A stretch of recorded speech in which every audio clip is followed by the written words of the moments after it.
Good afternoon and welcome to DataArt's latest in a series of new tech-focused online events. Today's topic is intelligent automation, the logical extension of RPA. This webinar is 60 minutes of length, of which 50 minutes will be devoted to the presentation, and there will be a 10-minute Q&A session.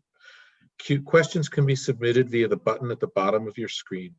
In the event that we're not able to answer all questions during the allotted time, we will email answers to those questions we were not able to get to. The deck and the recording will be distributed to all attendees 24 hours after the event. I encourage each of you to avail yourselves of the opportunity to secure a free consultation with our DataArt experts. There will be a sign-up form after the presentation. Now let me introduce our two presenters for today. Alex Bronstein, Principal Consultant based in New York, focused on intelligent automation and other key technologies, and Brian Jenkins, Senior Solution Architect, also US based. Alex. Thank you everyone for joining us today to learn about intelligent automation. My name is Alex Bronstein. I will kick things off with a big picture overview of intelligent automation, and then we'll delve into various automation technologies. Along the way, I will provide some illustrative examples of projects we have done at DataArt in the intelligent automation area. Then I will turn it over to Brian, who is going to talk about how to get started with intelligent automation in your organization, how to be successful, and how to scale automation across your organization. What is intelligent automation, and why is it such a hot topic these days? Intelligent automation is most commonly defined as robotic process automation enhanced with artificial intelligence. So basically RPA with a brain. At DataArt, we look at it more broadly, but more on that in a bit. Intelligent automation has been an important part of digital transformation that's been happening for the better part of the last decade. It has been helping companies meet many of the new expectations of the digital era. But given what has happened in the world over the past several months, intelligent automation is going to take an even more prominent role in digital transformation. COVID-19 crisis will turbocharge and accelerate digital transformation. There are still so many legacy business processes that involve paper documents and face-to-face interactions. All of these processes will be transformed, reimagined, and digitized over the coming months and years. So success at intelligent automation is going to play a big role in determining which companies will succeed and which ones will fail in this new environment. What is intelligent automation? At DataArt, we define intelligent automation as the intelligent application of a broad range of technologies, both modern technologies like RPA and artificial intelligence, as well as more traditional IT technologies to business process automation. Why do we prefer this broader definition? So first of all, there is more to intelligent automation than RPA and artificial intelligence. We also include under the umbrella of intelligent automation technologies such as business process management systems, blockchain, and process analysis tools such as process and task mining. Also, you cannot forget about all the IT systems that exist in any organization. The main reason why most of these systems exist is to automate business processes and transactions.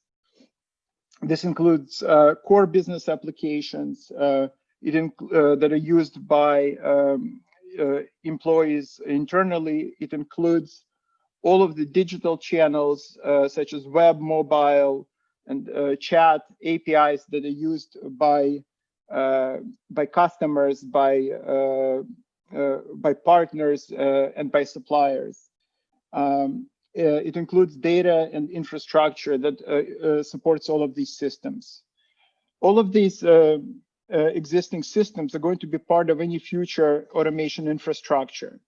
In fact, I would argue that the greatest gains from automation can be achieved not by implementing RPA, but by creating and enhancing digital channels. If your company is behind on digitizing its interactions with external stakeholders, that's probably where you should focus your automation efforts. If you're looking to really transform your business with intelligent automation, you have to look beyond RPA or any one technology. You have to begin by defining your business objectives and then design a solution that best achieves those objectives. So what are some of the benefits of intelligent automation? When people think of automation, the first thing that comes to mind is a cost reduction. How many employees can I eliminate?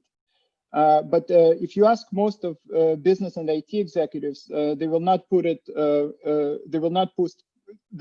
cost reduction at the top of the list. It is important, and many organizations have achieved significant cost savings with intelligent automation. But there are many other priorities and benefits. Intelligent automation can result in significant improvements in quality, in speed, and in customer satisfaction. Automated processes are less prone to human error. They are performed faster. Automation of time-consuming, repetitive manual tasks can free up workers' time to focus on more value-added activities and on the customer. Automation can significantly improve job satisfaction for the human workers and reduce turnover. And greater job satisfaction, as everyone knows, leads to improved quality and improved customer service. Intelligent automation can also improve availability, auditability, and security, among a number of other benefits.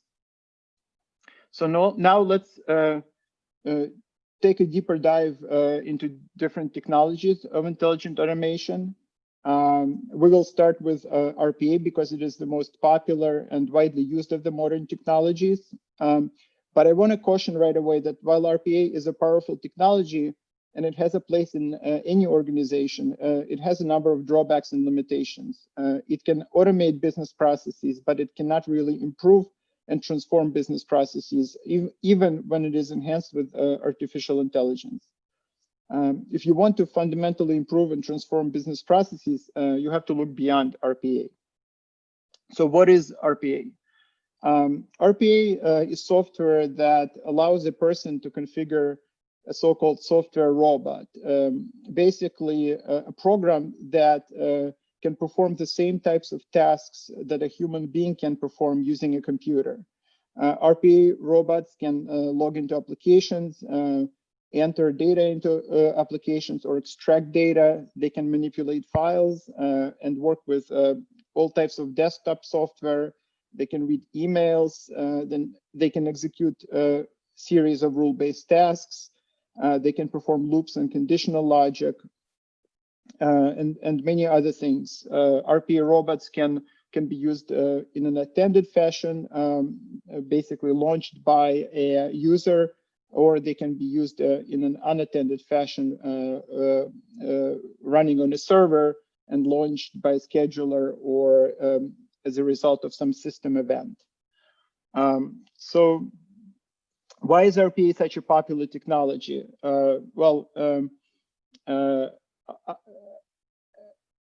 It is a very lightweight technology. It works on top of existing infrastructure and business applications. It is much quicker to implement RPA automations than to re-engineer existing systems and processes. So it is much cheaper and it provides a much quicker payback than many of the other automation approaches. RPA robots can work with any type of system, including modern web-based applications, as well as legacy desktop and terminal-based mainframe applications. RPA bots can make API calls. In fact, when a system has an API, it is always best to have the bot use the API rather than interact with the system via a user interface. RPA can work with artificial intelligence tools and unstructured documents, but we'll talk more about that in the next section. So what types of processes are well suited for automation with RPA? Processes that are rule-based, processes that don't involve a lot of judgment, processes that operate more on structured data than unstructured data, although RPA is becoming increasingly better at working with unstructured data. High volume processes that involve a lot of FTEs, that are prone to human error, those types of processes where you will see the greatest return on your investment and the shortest payback period. The leaders in RPA space are UiPath, Blue Prism, and Automation Anywhere. But as you can see from this picture, it's quite a crowded space. If you haven't started experimenting with RPA and trying to decide which system, which product to go with, you probably can't go wrong with any of the top 3 providers.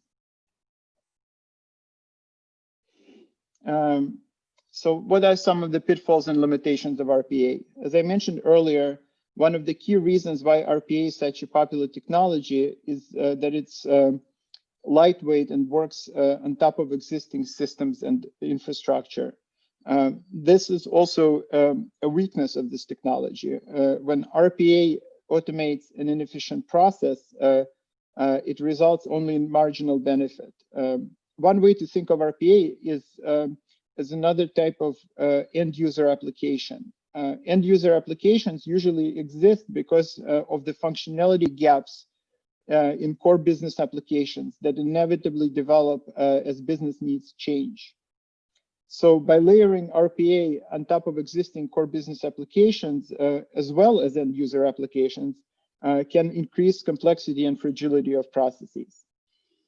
When RPA has to heavily rely on working with legacy UIs, it can become quite brittle because changes in UIs, especially changes in external systems, are difficult to control and anticipate. Sometimes RPA speeds up one part of a process, and that just moves a bottleneck to another part of the process. This is a problem when you apply RPA to a process without first rethinking and re-engineering it. Because of all these issues, the actual returns in RPA investments are sometimes lower than they may be expected.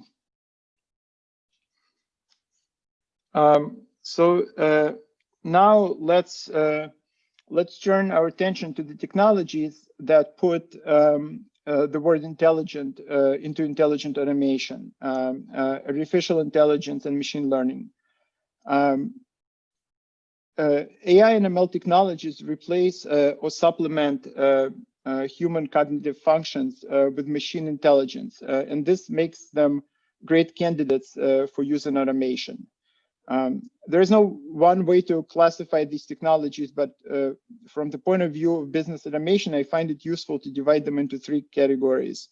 Intelligent document processing deals with converting information found in documents such as emails, forms, reports, etc., into structured format.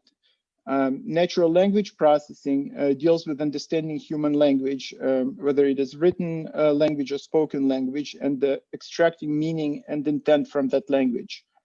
Conversely, it deals with converting structured information into spoken or written language. This is the technology behind chatbots and the intelligent assistants that are familiar to everyone, like Alexa and Siri. Cognitive insight refers to the ability to find patterns in data and build models that can make predictions based on that data. All three categories of these technologies are used widely in automation, but today we don't have time to talk about all of them. We're going to focus on intelligent document processing, which is a technology that probably receives the greatest share of attention when it comes to automation. Why is that? So despite all of the progress that we've made with automating business processes and transactions, paper documents are still everywhere in every industry and in every business function. Much of the manual effort in any process is spent reading and analyzing documents and extracting data from documents. Here is just a sample of different processes across several industries that are still heavily reliant on paper documents. One of the advantages and reasons why intelligent document processing is so popular is that it's a relatively accessible technology. It doesn't require often it doesn't require building custom solutions. When developing intelligent automation solutions, specifically intelligent document processing solutions, you basically have three options. Open source solutions, so-called machine learning as a service solutions, and software as a service solutions.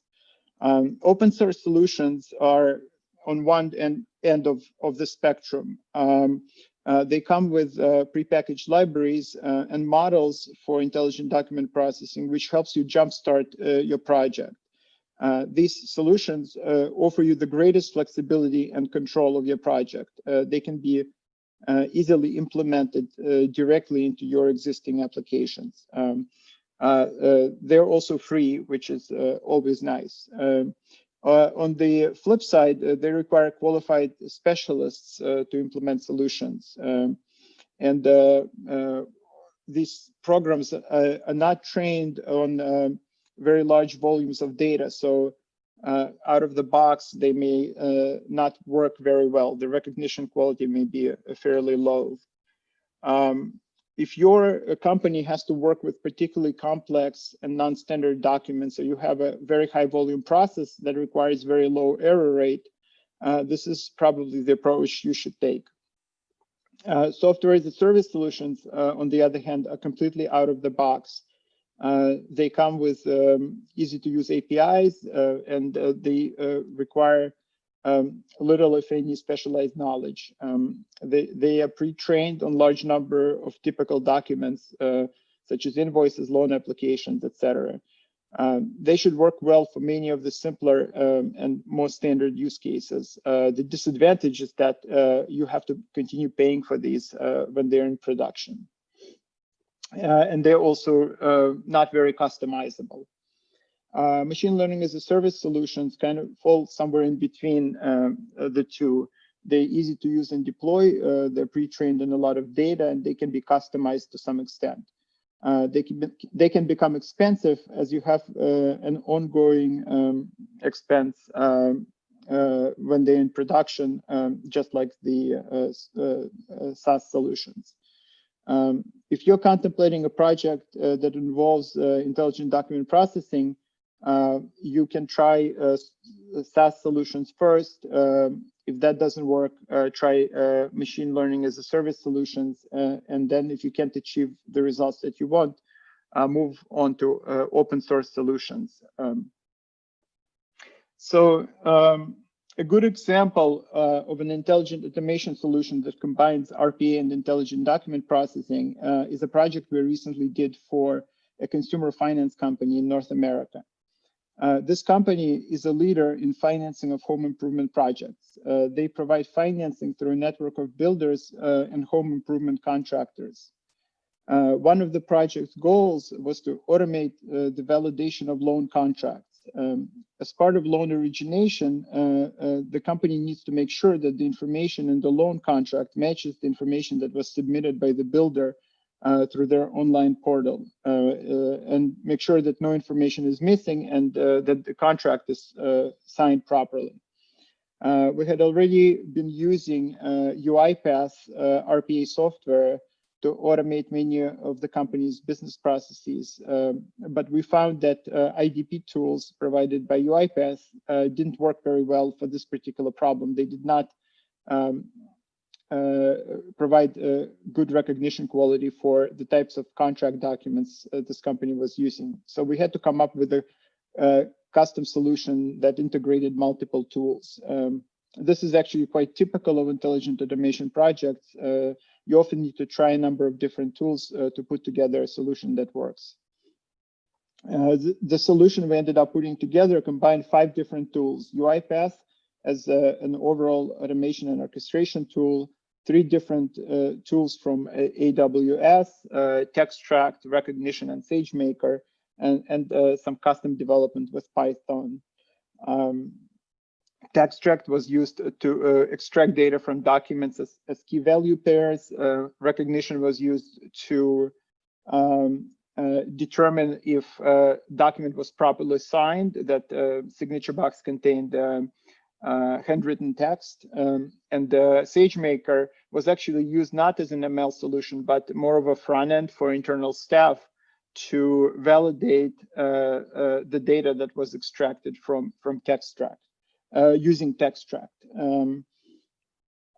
And then Python script was used to extract the signature box and serve it up to the recognition service. So the lessons from this example are that it is possible to automate part of a business process that usually involves human cognitive functions, and you need to be creative and try a number of different tools to arrive at a solution that works. Now, let's then turn our attention to business process management systems. This is a much older technology. They've been around since early 90s, I believe.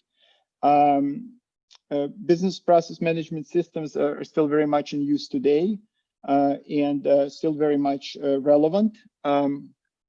So business process management systems play the role of an orchestra conductor in a process, in a business process. They assign which employee, which external user or system should act at every step in a business process. They ensure that every piece of information that is generated and exchanged during a process is tracked from the beginning to end. Some of the dominant players in the BPMS space are Pegasystems, Appian, IBM Business Process Manager, and Camunda is a relatively new company that provides more lightweight and componentized and flexible BPMS tools. BPMS sometimes get a bad rap for their complexity, cost, and steep learning curve. But there are now lower cost, more lightweight, and even open source solutions available, and Camunda is an example of that. Despite some disadvantages, BPMS should definitely be considered as an option for automating complex, high volume, business critical processes. Sometimes people ask what is the difference between BPMS and RPA.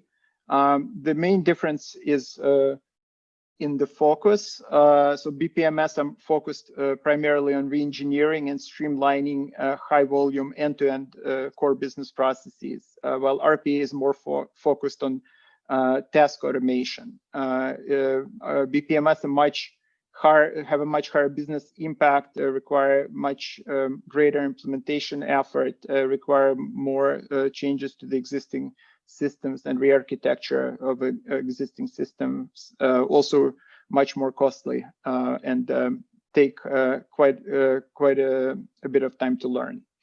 BPMS can be used together with RPA, and many companies combine the two. So BPMS is used to orchestrate different steps in the business process, and then RPA is used to automate all the different tasks within each step of that business process that's controlled by BPMS. Now let's talk about blockchain, or also known as distributed ledger technology. Blockchain, DLT, and smart contracts are terms that don't often come up in conversations about intelligent automation. However, these technologies are very well suited for a specific type of automation problem: automation of complex manual multi-party workflows between non-trusting parties, or at least parties that need to independently verify every transaction and every piece of data that flows through a process. So smart contracts, if you're not familiar with what they are, basically programs that run on top of blockchain systems. So if we look at some of the functions of a smart contract, they're used to define multi-party workflows.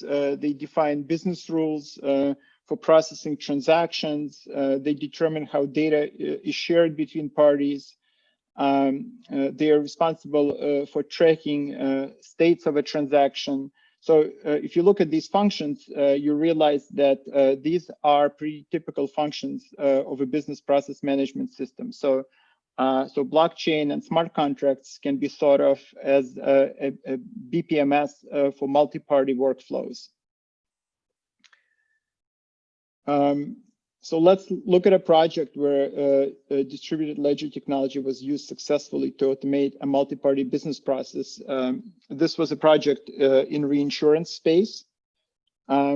The company we worked with is a market leader in reinsurance of pension plan risk, or so-called pension risk transfer.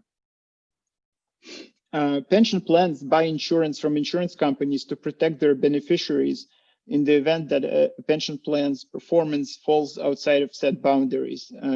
Insurance companies, in turn, offload some of this risk to reinsurance companies.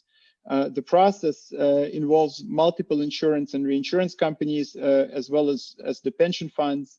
And a single insurance contract can cover tens of thousands of individual pension and annuity policies and be in force for as long as 50 years. The business process involves monthly updates of the data related to tens of thousands of policies that underlie the insurance and reinsurance contracts, and the updates to the resulting payment obligations between the insurance and reinsurance companies.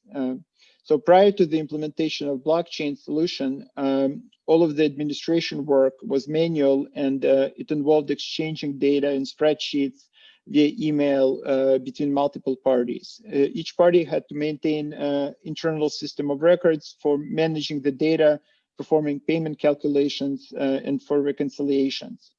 It was a very manual process, very time-consuming, involving a lot of many FTEs, so very expensive as well as error-prone. Blockchain technology offered the best solution to this problem, as it supported creation of a single source of truth about the data underlying the insurance contracts, and all participants can have a copy of that single source of truth, and they can verify instantly the accuracy of the data. Also, all the internal administration solutions were replaced with one platform that is used by all parties. So this has led to significant process efficiencies. It improved the reliability of the process, and also it is saving all the participants a lot of money on maintaining individual IT systems that they previously had to. So this case study illustrates that blockchain technology has a great potential for automation of multi-party workflows. It also illustrates that achieving transformative results requires truly innovative and transformative solutions. So now let's look at a relatively new category of tools called process analysis tools. All the technologies we discussed so far are technologies that are used for automating business processes. Process analysis technologies help you understand your processes before you actually automate them. And then once they're automated, they help to continuously control and monitor your processes.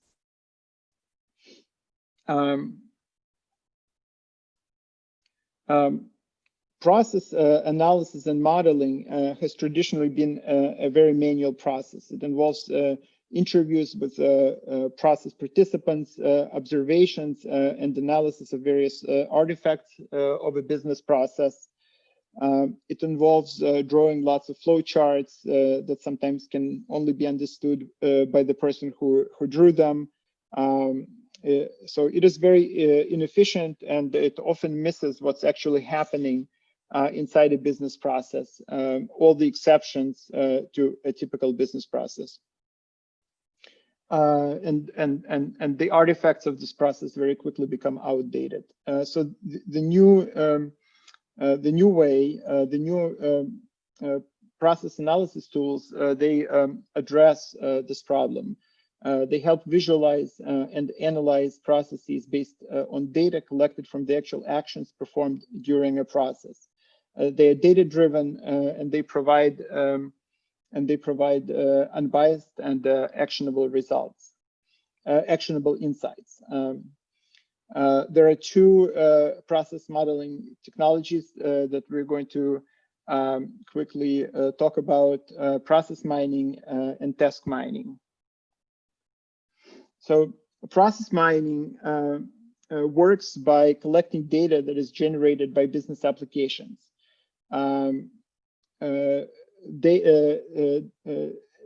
Events are taken from event logs of various business systems, core business systems. The process mining tools can use the data to create a visual representation of the process, both the expected process as well as all the real world exceptions and deviations from that process. For this reason, process mining tools are best suited for processes that are already highly automated and where most of the work is done using business applications. Also, process mining tools work best with established ERP platforms and CRM systems. It takes longer to train a process mining tool to work with custom applications. In fact, much of the competition between providers in this space is about who offers more connectors to various established software systems. So process mining use cases, how is process mining used? It is used to understand what is happening inside a process. It is used to optimize processes, and it is used to make sure that processes, once they are have been optimized and streamlined, continue to be in compliance with the established rules. Another application, probably unintended application of process mining, is it helps migration between core business systems because it can help uncover all of the business rules and all of the scenarios that need to be that the target system needs to support.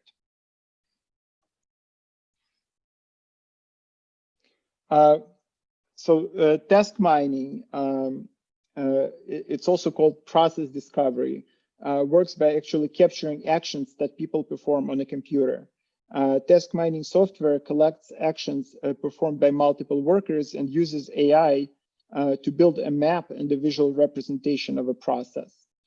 Visualization of the process helps you identify automation opportunities, and the tool can actually generate an automated process. So some of the RPA vendors, they're now offering tools that can not only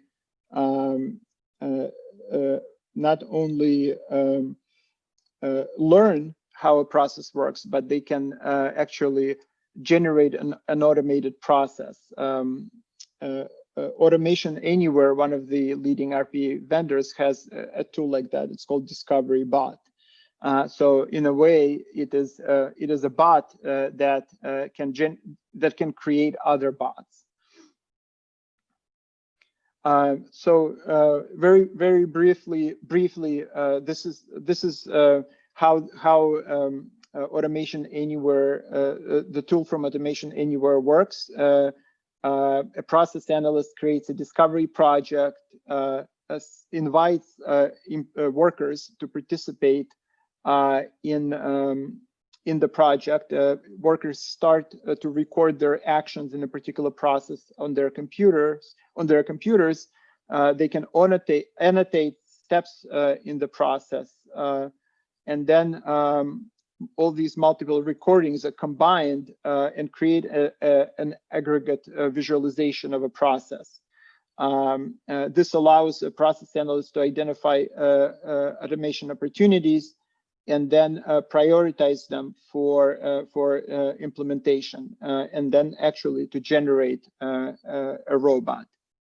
So this concludes our tour of different automation technologies. I will now turn it over to Brian to talk about how to get started and how to scale intelligent automation in an organization. Brian, it's all yours.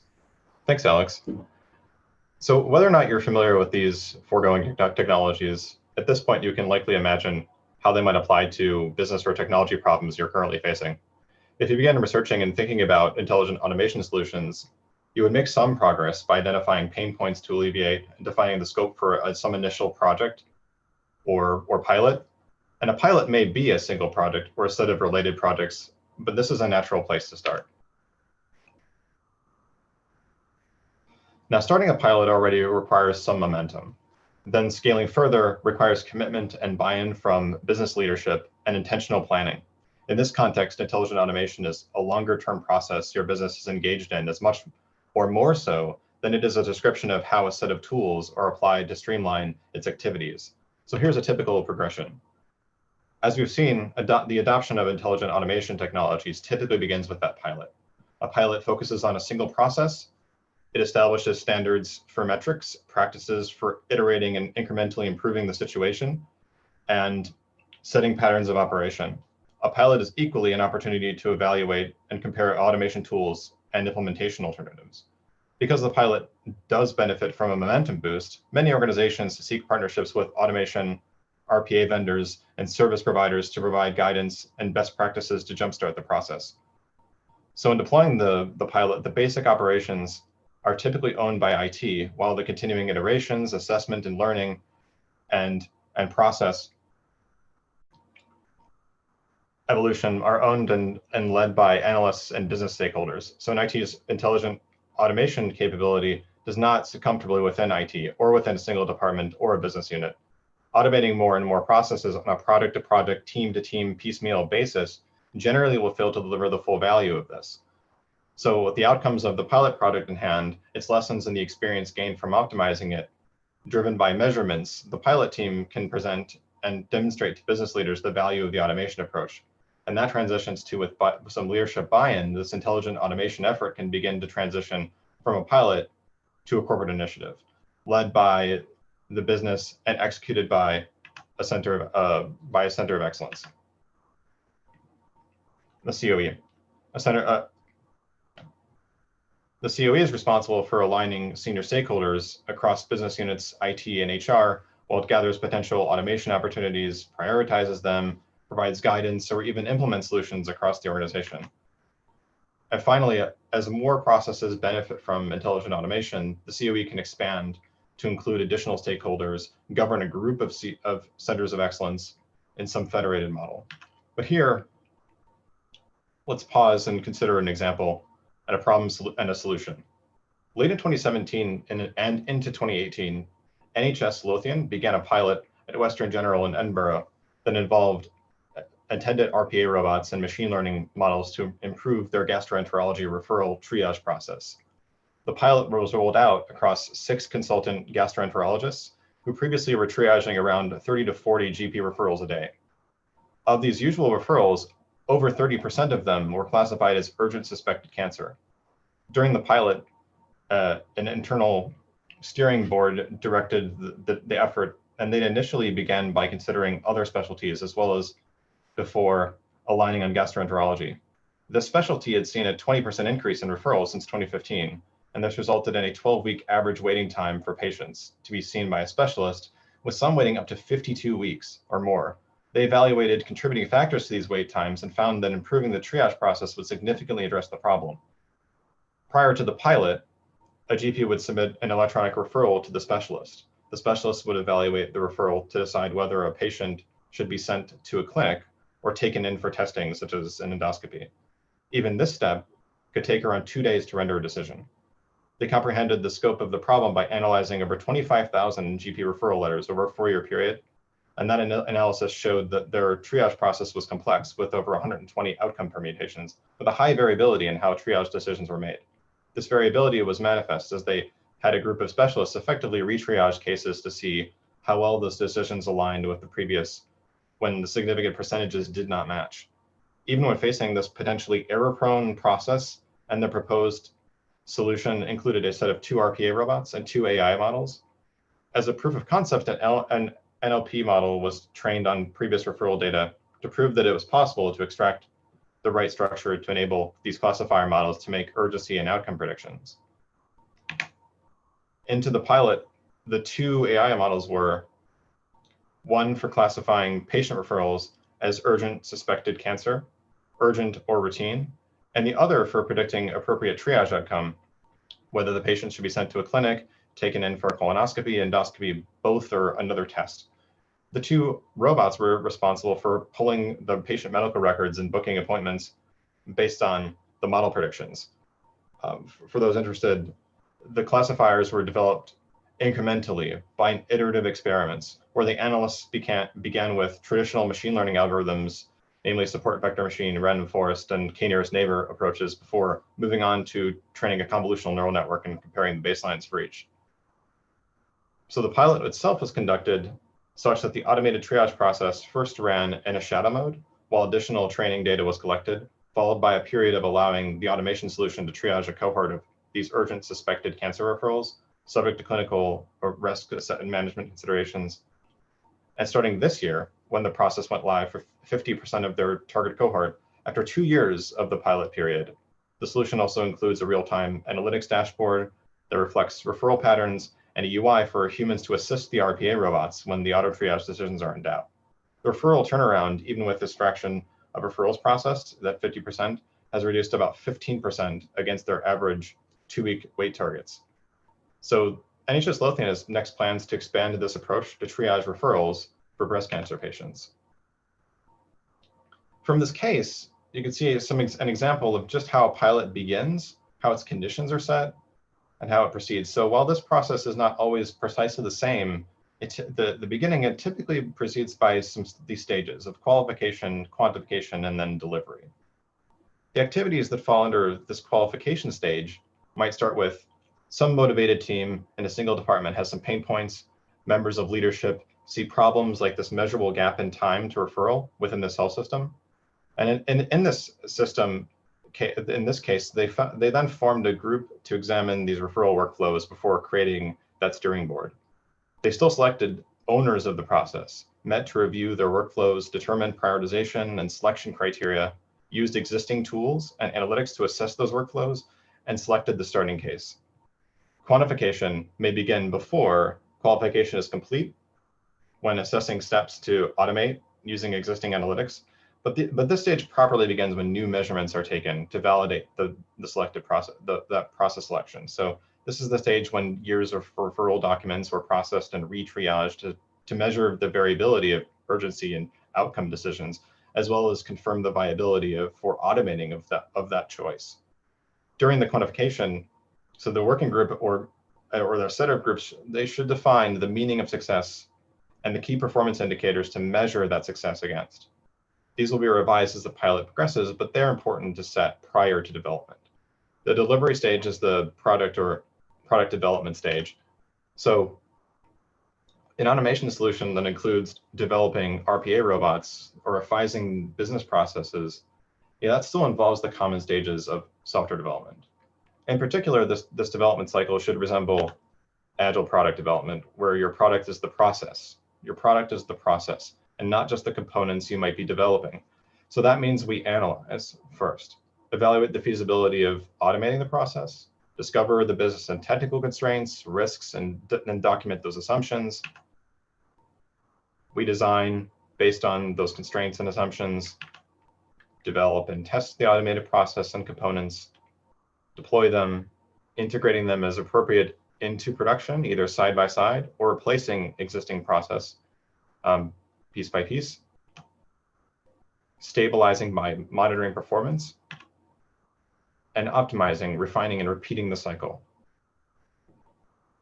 So not to put too fine a point on it, but it's worth emphasizing. As we saw with the triage case and the pilot period of years, during the intelligent triage, agents were regularly retrained and optimized, given the nature of the application and the serious importance of accurately predicting the urgency status and the outcomes. The triage process becomes the product. And the approach, though perhaps not the models themselves, can be applied by other services, such as mammography or cardiology. The process can improve through the feedback given by specialists that interact with it. So in this respect, it's like product development. Its users are the specialists, and they provide the feedback. And so this looks an awful lot like a modified lean product development cycle where the process is swapped for product.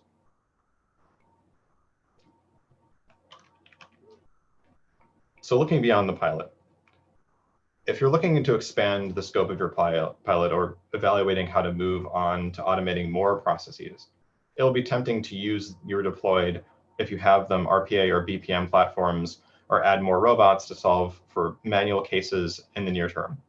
But taking a process as is, as Alex had mentioned, and keeping the interactive steps in place is what you might do as part of a POC to demonstrate the place in your environment of some tool set.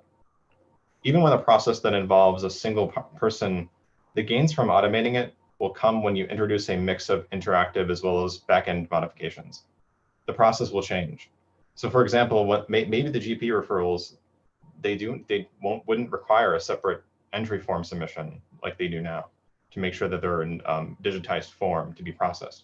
If you have a multi-person workflow to automate, you'll find it will involve even more back-end integrations and development. And for those high volume mission critical processes, it will be likely optimal to automate those nearly exclusively in back-end systems using direct integrations, and an RPA robot may not, or these kinds of low code solutions may turn out to be less than ideal. So while gesturing toward moving beyond a pilot, we'd like to share some key lessons learned from recent years as intelligent automation has grown. So integrations with RPA can be brittle, and they can be more brittle than integrations via APIs. But because the virtue of an RPA robot is that it uses the UI, it uses a UI, and the downside is that it uses a UI. The UI is potentially subject to changing conditions and unexpected behavior. Unlike it, while an API is subject to change, it's typically more stable and can handle fault, is a bit more fault tolerant typically. Avoid automating processes as is. Again, the manual steps may come from convenience, but if more steps are automated, taken in the abstract, they may be different.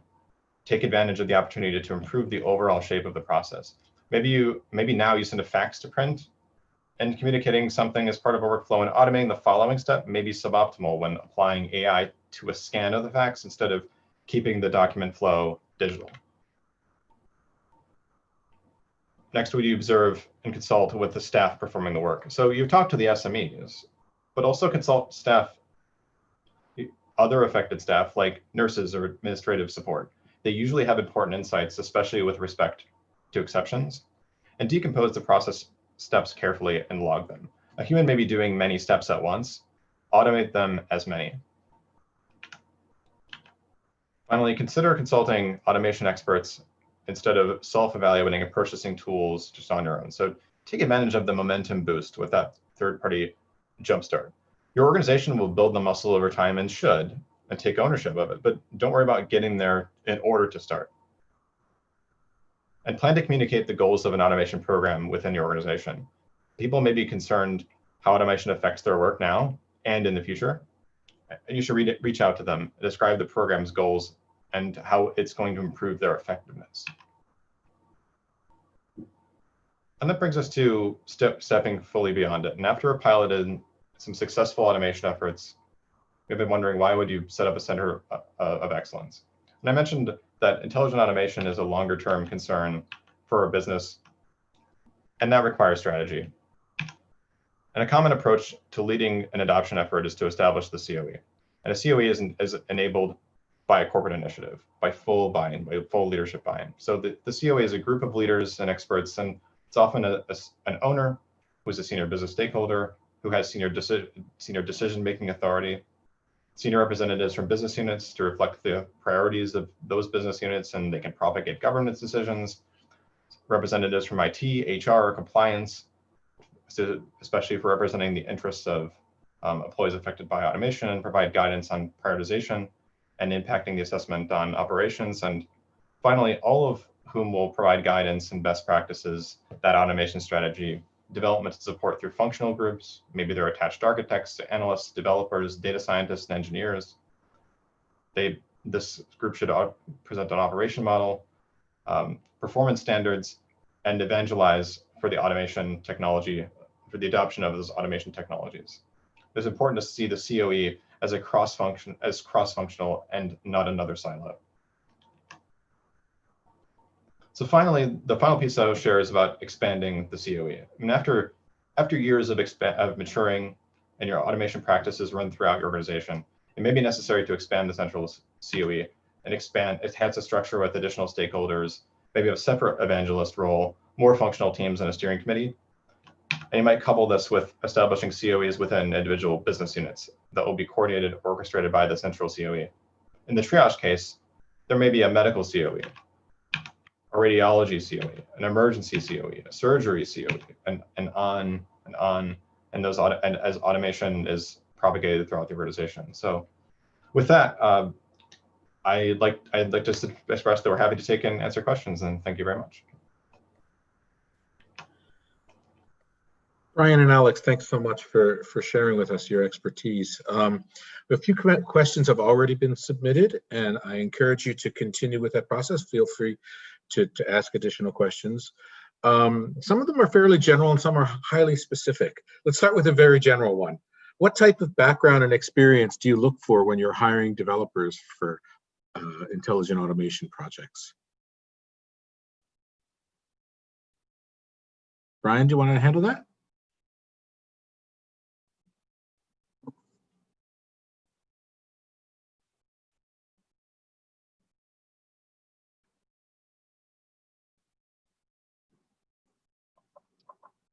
Hello? Okay, there. Yeah, so it's interesting because it's a combination of skills. Usually if we're trying to bring in to assemble a team for this kind of automation project, we're looking for, I mean, the heavy lifting is typically on the intelligence side. So we have a ML competence in DataArt, and we typically would consult them, bring in the right machine learning experts, and otherwise UI and a standard set of UI and backend developers. We have some specialist RPA developers, and that can be useful for starting a project quickly, but it's usually enough to have a consultant SME who's very familiar with the tools work in tandem with those, say, front end and back end developers working on the service side, and then letting the ML experts do their thing. I can jump in as well. So the types of skills you're looking for depends a lot on the specific combination of technologies you're going to use. We've specifically when it comes to RPA, we find that what you need is somebody who kind of wears a business analyst hat and also a developer hat at the same time. Somebody who can really understand processes and also do development. And we found that some of the folks that are best suited for specifically RPA developer role are they come from automated testing background. So we have a number of folks who started there and then they transitioned into RPA developer roles. Thank you. Next question. Last month, the U.S. Treasury and SBA banned loan applications from the Paycheck Protection Program that were generated by an RPA solution because they were concerned about reliability, and they mentioned specifically, or I should say you mentioned specifically, that RPA's solutions can be a bit brittle. What can organizations do to ensure that RPA robots are reliable? I think this is an important question because it definitely depends on the process. And another, I think the main point that I have in mind is when building a set of steps within an RPA robot, as thinking of them as another component in a distributed system. It's a bit like make sure you plan for fault tolerance. If you have a step that includes scraping a screen, pulling some values, and maybe, so in the loan application case, I'd assume there's some form that's being entered and submitting to a backend system. Maybe it's related to the kind of case that I described, or it's sending a fax to somebody and then they need to do something with it. If there is an RPA involved that is trying to leverage its ability to hit the UIs, then it's generally better to have and it's going to, and you need to scale it in this way. Maybe it's better to think very carefully about whether you have a backup plan that can also scale, or individual steps can have they can be skipped and still not ruin the entire process.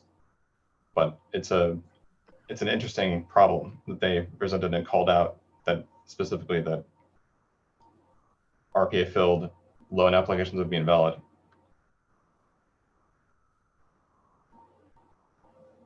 Thank you. And then one last question, because it looks like we only have time for one more. In your experience, how well do the various RPA tools perform when automating from older desktops or terminal-based applications? I can take this question. Sure. So my experience is mostly with UiPath, and I guess it's a mixed bag. It generally works pretty well, but you have to remember that the way that, like especially when working with older applications, RPA tools basically use screen scraping technology that's enhanced with artificial intelligence. That's how they find certain elements in the screen. And as any artificial intelligence-based technology, it can provide kind of mixed results. So sometimes you do need to make changes to some of the legacy user interfaces in order for the RPA robot to work more reliably. Generally, I guess the answer is it works well, but not every time. Thank you very much, gentlemen. I really appreciate all the efforts you made in pulling this webinar together. I'm Bob Leopolds, Chief Business Development Officer at DataArt. Thank you all for attending, and feel free. Actually, I would encourage you to fill out the survey as this event concludes, and absolutely avail yourself of the potential free consultation with our DataArt experts. Thank you again and have a great day.